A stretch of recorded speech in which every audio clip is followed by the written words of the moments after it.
దిగుతా ఉన్నది. రాజుల కాలం నుంచి ఇవాళ రోడ్ సైడ్ వచ్చింది, కూలి వచ్చింది, నాలి వచ్చింది. రేపటి ఆర్టిస్టులందరినీ మనం ఏది జూల జంతువులు చూసినట్టు వాళ్ళు చూడబడుతుంది మా ఆర్టిస్ట్ అంటే ఒకప్పుడు. ఇదన్నా దౌర్భాగ్యం, ఇదన్నా మనం ప్రశ్నించుకోవాలి. ఒకసారి మనసుని క్వశ్చన్ చేసుకోవాలి.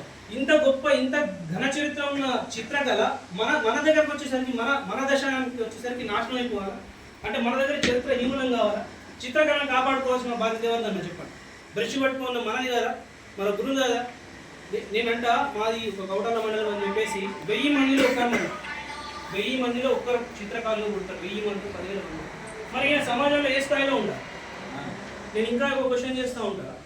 ఒక గవర్నమెంట్ నుంచి ఇప్పుడు మా దృష్టిగా తీసుకుంటాం, MGNRG చేసే పనులు కావచ్చు, లేదంటే DRDO నుంచి వచ్చే పనులు, రకరకాల ఒక 10-20 ప్రభుత్వ శాఖల నుంచి వచ్చే పనులన్నింటినీ లెక్కేసుకుంటే దగ్గర కోట్ల రూపాయల వర్క్ వస్తూ ఉంది.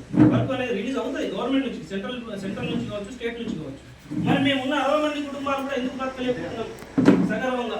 ఎందుకు ఈ సమకాలీన జీవన పరిస్థితుల్లో మాకు జీవన స్థాయి ఎందుకు బతకలేదు అంటే జలాలని ముచ్చట కూడా చెప్తా ఉన్నారు.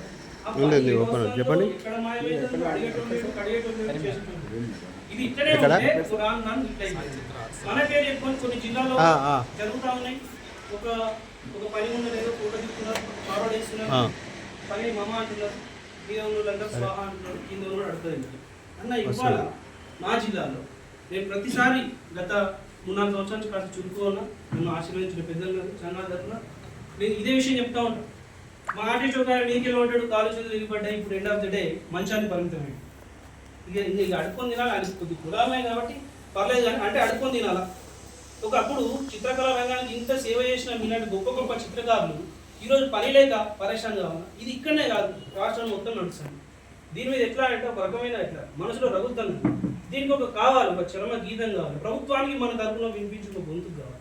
ఇట్లా అని చెప్పేసి మేము కూడా మాకు అంతకుముందు గణేశ్వరన్న గారి సంఘంలో కూడా మంచి పొజిషన్ ఇచ్చారు, థ్యాంక్స్ అన్న. దాని తర్వాత కూడా ఇప్పుడు నేనేమంటా అంటే సంఘాలు ఏం చేస్తేనే అంటారు. ఒక సంఘం పునాది వేస్తుంది, ఒక సంఘం పిల్లర్లు వేస్తుంది, ఒక సంఘం స్లాబ్ వేస్తుంది, ఒక భవంతి నిర్మాణం అంటే అన్ని సంఘాలు అవసరమే. అన్ని సంఘాల ప్రయత్నం అనేది మన జాతికి నడుస్తూనే ఉన్నది. ఏ సంఘం చిన్నది కాదు, ఏ సంఘం పెద్దది. దాని తర్వాత ఏమైందంటే పరిస్థితులు అనుకూలంగా ఇంకేదో చెప్పేసి తెలంగాణ ఆర్టిస్టుల సంక్షేమ ఇవన్నీ నేరుగా చూస్తూ ఉన్నాం. నేను నా వయసు ఇప్పుడు 36 సంవత్సరాలు నేనే చూసిన, మీరు ఇంకా చాలా సమస్యలు చూస్తుంటారు, ఆనాటి ప్రగతిని చూస్తుంటారు, నేటి దుర్గతి కూడా చూస్తుంటారు.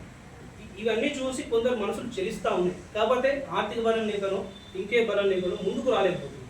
ఈ రకంగా ఇవాళ జరిగిన ఈ ప్రయత్నం నిజంగా చాలా గొప్పది. అందరం కలిసి అన్ని యూనియన్ల నుంచి కూడా కలిసి ప్రభుత్వాన్ని ఒక బలంగా తయారై ముందుకు పోదామనే ఒక గొప్ప అంశానికి తెరలేపిన ముందుండి నడిపిన నాయకులకు కూడా చాలా చాలా ధన్యవాదాలు. వాళ్ళు ఎంతో విషయం ఏంటంటే మాట్లాడుతూనే ఉంటా ఇంగ్లీష్ రైట్. తెలంగాణ ఆర్టిస్టుల సంక్షేమ సమితి అని చెప్పేసి మేము కూడా కొత్త సంఘం పెట్టినాం. ప్రతి సంఘం ఆవిర్భావానికి ఖచ్చితంగా కొన్ని కారణాలు ఉంటాయి. మనసు వాళ్ళ కడుపు వాళ్ళ బాధ ఉంటుంది. దాని ద్వారా ఒక సంఘం పెట్టుకుంటాం.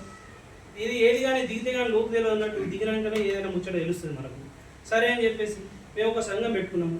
ఆ సంఘంలో ఇట్లనే అన్ని వాస్తవ పరిస్థితులు చెల్లించిన మంచి మంచి సీనియర్ ఆర్టిస్ట్ అందరూ కూడా దానికి తోడ్పాటుగా నిలిచిరు. మరి మేమేం చేద్దాం, అరే మన బాధలన్నీ మనమే ఒక ఎజెండా అనుకొని మనం ఒక 4 ముచ్చట్లు మాట్లాడుకొని ఇక్కడిక్కడే ఉంటే కుదరదు. అన్ని జిల్లాల భాగస్వామ్యం కావాలి, అందరినీ కలుపుకుంటా పోదాము అని చెప్పేసి మొన్న ఒకసారి జిల్లాల పర్యటన కూడా మొదలుపెట్టుకున్నాం. దానిలో భాగంగా 10 జిల్లాలు కూడా విజయవంతంగా తిరిగినాము. చాలా అద్భుతమైన రెస్పాన్స్ వచ్చింది.